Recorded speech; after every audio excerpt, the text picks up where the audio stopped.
Olá, eu sou a Laís Gomes, esse é um grupo de teoria organizacional. Nós vamos falar sobre o livro O Estado Empreendedor. Meu grupo é formado por mim, Laís, Karine Salvador, Daphne Mello e Bruna Rocha. Vou começar falando um pouquinho sobre a autora do livro, a Mariana Mazzucato. Esse livro foi publicado em 2014. A Mariana é professora de economia em uma universidade do Reino Unido. O livro fala justamente sobre o papel ativo do Estado na formação da economia e do conhecimento. O trabalho da autora é uma revisão ampliada de um relatório feito para o governo britânico. A sua ideia era convencer o governo a não reduzir a sua atuação através do corte de programas, atentando para o que deveria ser feito em termos de investimento para garantir uma recuperação pós-crise. A autora deixa claro que a obra segue uma linha mais no estilo manifesto político do que propriamente acadêmico. Com esse livro, ela tenta desmistificar vários mitos sobre a falta de eficiência do Estado que são tidos como verdade absoluta. E é por isso que o livro conta com diversos eventos históricos sobre a importância do Estado no desenvolvimento de novas tecnologias. Além disso, ela retoma a vários autores conhecidos para demonstrar os seus pontos de vista. A análise do livro é focada principalmente no contexto dos Estados Unidos, que apesar de a gente ter uma ideia de que a intervenção do governo por lá é mínima, a Mariana mostra que o governo dos Estados Unidos é um dos mais intervencionistas no que diz respeito ao desenvolvimento, aplicações tecnológicas e criação de novas empresas de tecnologia também. E apesar desse foco nos Estados Unidos, ela menciona diferentes países ao longo do livro, inclusive o Brasil, quando cita os investimentos do BNDES nos setores tecnológicos. A autora diz que quando o Estado assume riscos e incertezas no financiamento das inovações, ele se comporta como um agente marcado pelo empreendedorismo, que essa é uma das melhores maneiras de defender sua presença ou tamanho. Ou seja, para que o Estado tenha o seu devido lugar no mercado, ele precisa reconhecer a confiança em seu poder e a capacidade de desenvolver investimentos inovadores que, de fato, revolucionam o mercado como um todo. Ela mostra como o Estado lidera na formação e criação de diversos mercados, como de tecnologia da informação, comunicação, farmacologia, biotecnologia, nanotecnologia e até tecnologias verdes, desmistificando a ideia de que o Estado e as entidades públicas são naturalmente incapazes ou ineficientes, inferiores, comparado às iniciativas privadas, e que após tomar essas iniciativas que levam o reconhecimento pelos investimentos e riscos tomados, é o setor privado. No capítulo 1, a Mariana Mazzucato, ela traz um destaque ao caráter ideológico dos ataques que o Estado sofre, como tentativa de barrar o bom desempenho e o funcionamento da economia. Ela apresenta pra gente o Estado como agente empreendedor, disposto a assumir risco das inovações mais radicais existentes e, dessa forma, agindo como o principal investidor e catalisador dos empreendimentos e inovações, Ela traz pra gente também que a gente não precisa negar a existência do empreendedorismo que vem do setor privado, mas a história precisa ser contada de uma forma diferente, considerando o papel condutor, o principal papel que o Estado tem nesse processo. A Mariana Mazzucato, ela também traz uma análise pra gente de que o Estado ele tende a se arriscar em áreas que a maioria do setor privado, das empresas privadas, ela não se atreveriam a tentar, E quando essas iniciativas provindas do Estado dá certo, como, por exemplo, a internet, a revolução de TI, o setor privado ele se aproveita, ele surfa na onda criada pelo Estado, E a partir disso se torna uma relação parasita, A partir da ideia dos sistemas de inovação, a autora ela descreve dois cenários pra gente. De um lado, o sistema de inovação simbiótico, em que tanto o Estado como o setor privado se beneficiam mutuamente, e de outro lado, sistemas de inovação parasitário, onde o setor privado ele drena os benefícios concedidos pelo Estado, ao mesmo tempo em que ele não torna a sua parcela da contribuição, Esse cenário ele expressa a tendência atual no cenário de empreendimentos do Estado. No capítulo 2, a Mariana Mazzucato ela traz uma análise mais aprofundada pra gente. Ela fala a relação entre tecnologia, inovação e crescimento. Ela fala que foi o o autor e economista Polanyi, que mostrou que a oposição entre o Estado e o mercado era um mito, né? Porque o Estado quem condicionou e permitiu o surgimento de uma economia baseada em relações de mercado. Ela também traz pra gente uma análise entre o autor e economista também, Keynes e Schumpeter, né? Na visão de Keynes, independente da origem, os mercados capitalistas eles precisavam ser constantes e regularizados devido à sua estabilidade. E para se estabilizar, né, os keynesianos eles argumentam sobre a importância dos gastos governamentais serem devidamente administrados. E com isso, aumentar o nível da demanda.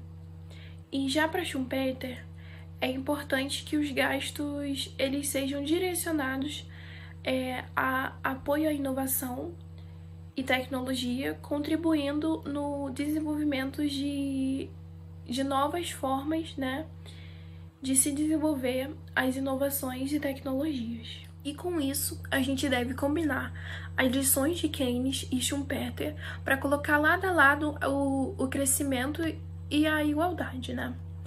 E de modo geral, a Mazzucato ela identifica que tem havido uma falta de ligação entre as despesas fiscais de Keynes e os investimentos em inovação de Schumpeter.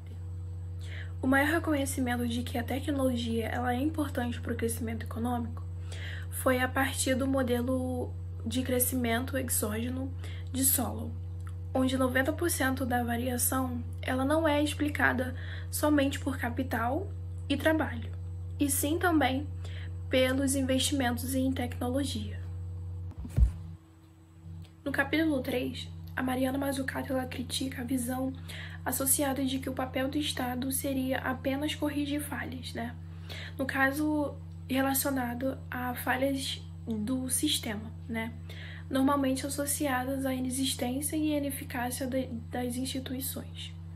Para Mariana, essa visão é limitada, de que o Estado ele faz muito além do que só apenas corrigir as falhas, sejam de mercado ou sistêmicas, né?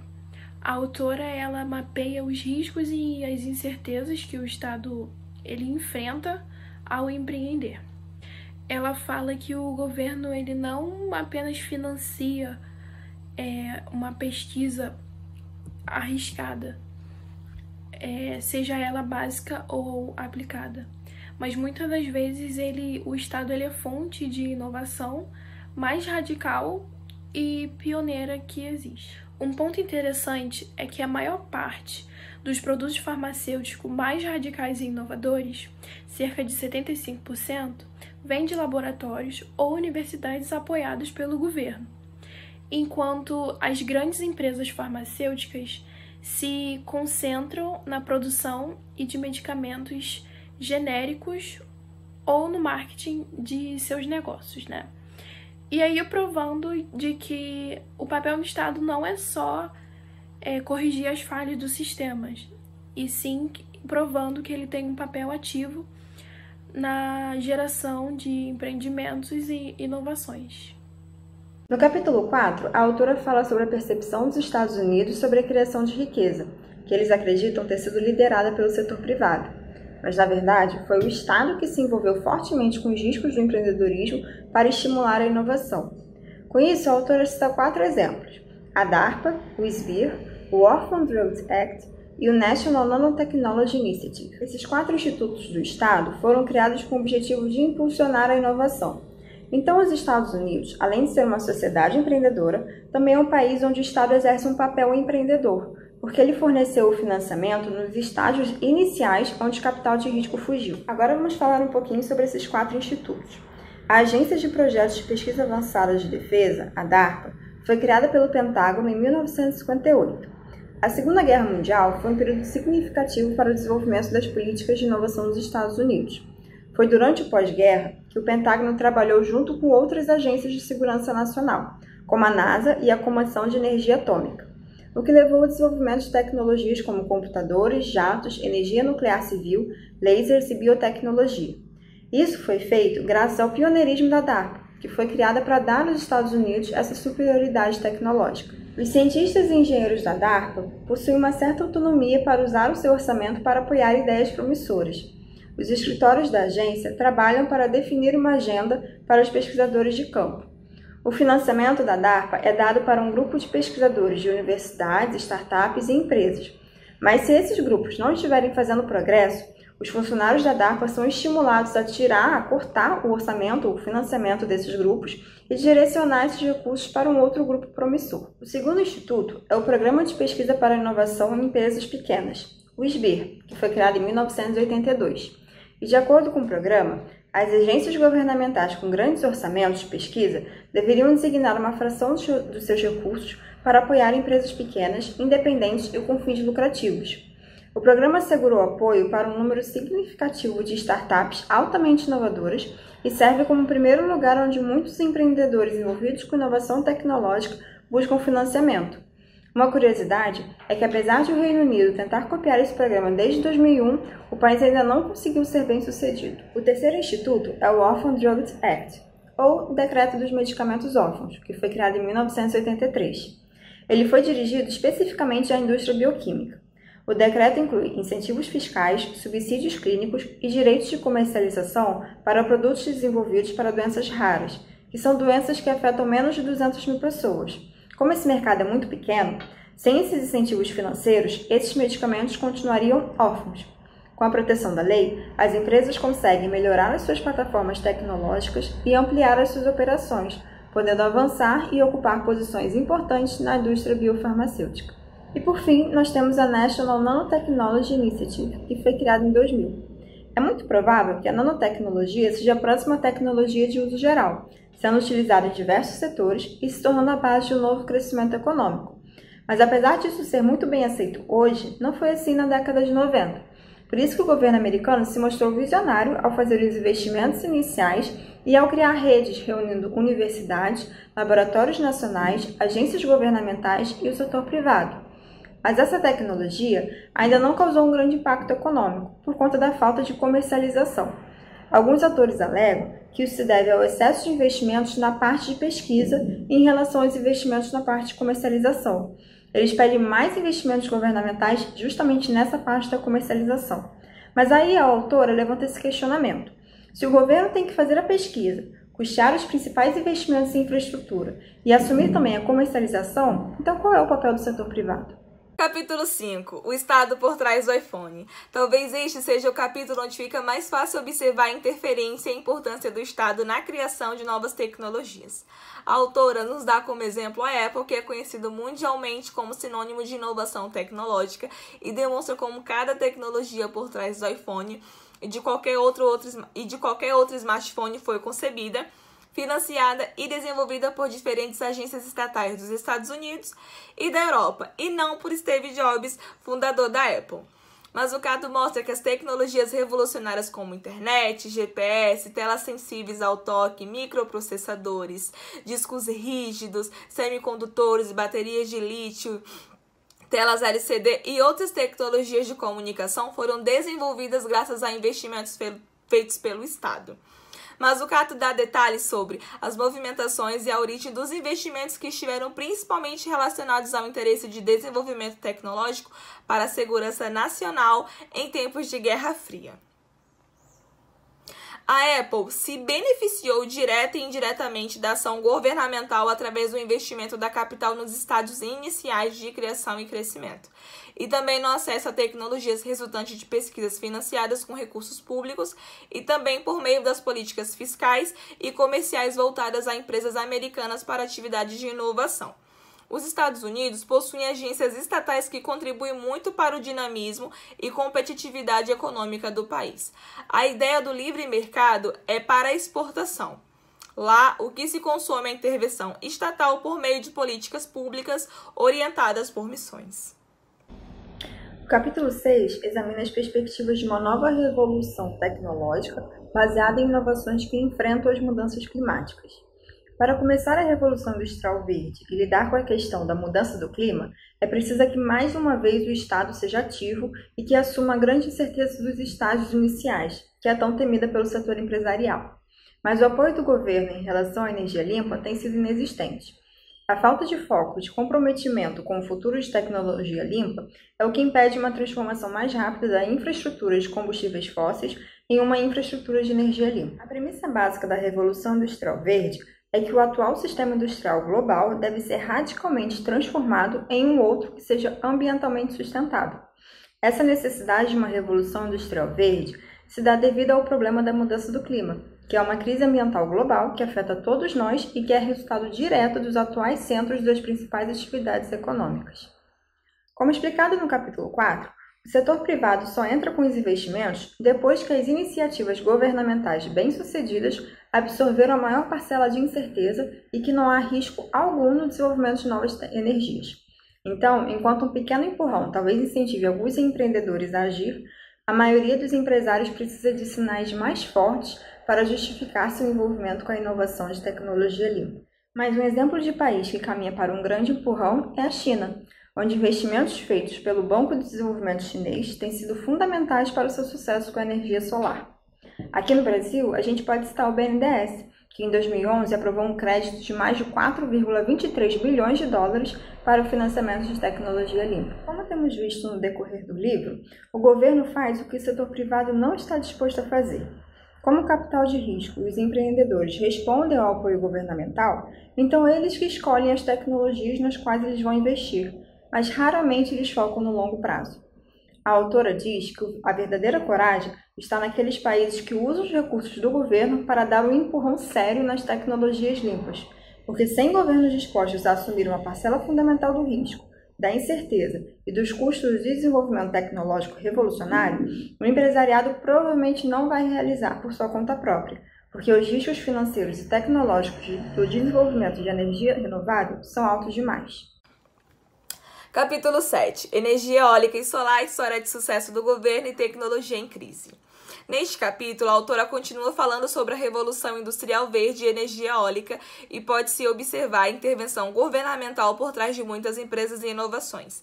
Ela se aprofunda na interação do desenvolvimento econômico e político, apresentando exemplos históricos de como a política de inovação podem ser eficazes ou não, e como o Estado desempenha um papel importante na promoção de novas tecnologias, principalmente quando se envolve em todos os aspectos de negócio de energia solar e eólica. O resultado é que temos o Estado desempenhando um papel importante na invenção da tecnologia, no desenvolvimento, na produção e na implantação. A analogia que Mazzucato usa é que não existe nenhum acidente causado por gênios empreendedores que se aventurem em um mar de risco. Pelo contrário, assim como aconteceu com as tecnologias por detrás do iPod, iPhone e iPad na Apple, o setor público assumiu a liderança do ecossistema de inovação em tecnologia limpa. O desenvolvimento dessas tecnologias contou com grandes investimentos estatais e que, sem esse apoio, seria impossível o setor estar onde se encontra atualmente. Vou falar então sobre o capítulo 8, que é riscos e recompensas, das maçãs podres aos ecossistemas simbióticos. Nesse capítulo, a professora Mazzucato mostra como décadas de apoio e intervenções do governo americano fizeram evoluir o seu ecossistema de inovação, fazendo com que os negócios gerados fossem muito bem recompensados por essa nova economia. Ela diz também que é preciso questionar se os retornos para a sociedade equivalem aos investimentos públicos canalizados pelas iniciativas do setor privado. Isso porque é necessário garantir que o Estado empreendedor não se torne ingênuo, ou pior, que ele voluntariamente transfira os recursos públicos para a iniciativa privada sem as devidas contrapartidas, como, por exemplo, a geração de receitas de emprego. A Mariana chama atenção para o seguinte fato: enquanto grande parte dos riscos envolvidos no financiamento de pesquisas em áreas tecnológicas tem sido assumida por um esforço coletivo, os retornos não são distribuídos da mesma forma. Nas corporações e empresas de grande sucesso na área tecnológica, tanto o retorno fiscal quanto a geração de empregos não tem sido suficiente para mostrar o equilíbrio que justifique os investimentos feitos pelo governo. Essas empresas estão vinculadas não apenas a novos campos da economia, como também incorporam nos modelos de negócio. Essas empresas estão vinculadas não apenas aos novos campos da economia, como também incorporam novos modelos de negócio. As empresas não têm necessidade de se fixar em um território.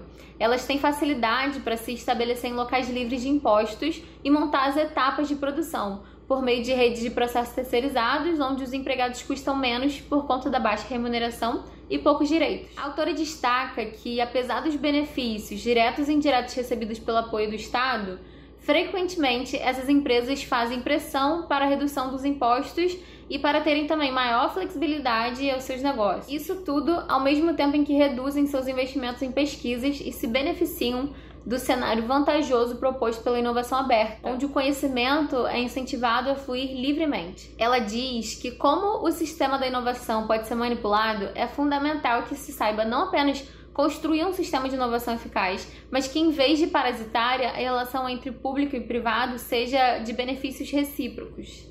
Falando agora sobre o capítulo 9, que é a socialização do risco e privatização das recompensas, o Estado empreendedor também pode ter sua fatia do bolo. A Mariana mostra que, enquanto os riscos estão cada vez mais sendo assumidos pelo coletivo, os ganhos têm sido distribuídos de forma menos coletiva, ou seja, enquanto os riscos são socializados, as recompensas são privatizadas. Ela diz que é preciso construir uma relação mais equilibrada entre riscos e recompensas, substituindo a desigualdade entre investimentos públicos e benefícios privados. O que se observa é que o Estado vem desempenhando um papel de liderança no sistema de inovação aberta, sem uma devida contrapartida em termos de retornos financeiros. E também a geração de empregos não ocorre como esperado. O que acontece é uma terceirização das atividades para lugares distantes daqueles em que se ofereceu apoio à inovação. Também as facilidades de captura do conhecimento que flui entre as organizações no modelo de inovação aberta e que gera uma maior fragilidade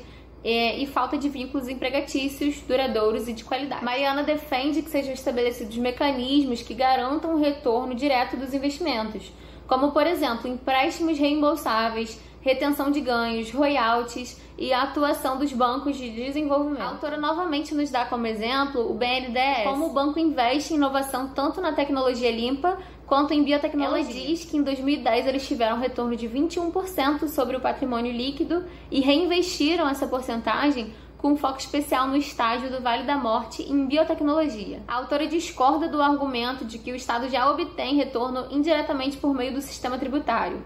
Esse argumento ignora que, além da evasão fiscal e sonegação de impostos, que são bastante comuns, o sistema tributário não foi concebido para apoiar a inovação. O investimento é de longo prazo e ocorre muito antes do retorno se concretizar. Na conclusão do livro, Mazzucato propõe uma reflexão sobre os papéis do setor público e privado em relação à economia. Devemos entender que o Estado assume grande parte do risco do sistema sem que haja compromisso do setor privado no retorno dos empréstimos e garantia. Temos que enxergar que o Estado toma a iniciativa de criar e investir em coisas que, se não fossem esses investimentos, provavelmente não se tornariam realidades. Mesmo que o Estado precise assumir esses riscos, ele não deve se limitar apenas a assumir o setor privado que não está disposto a encarar. O Estado precisa garantir a certeza de que, diante de uma vitória, também tenha um retorno para cobrir as derrotas. A autora Mazzucato diz que esse livro é um convite aberto para mudar a maneira como enxergamos e falamos do Estado e do seu papel na economia. Ela não faz uma defesa estatista, ela não diminui a importância do setor privado e dos mercados. O que ela faz é propor um reequilíbrio na forma como vemos, conceituamos e construímos a relação entre os dois setores.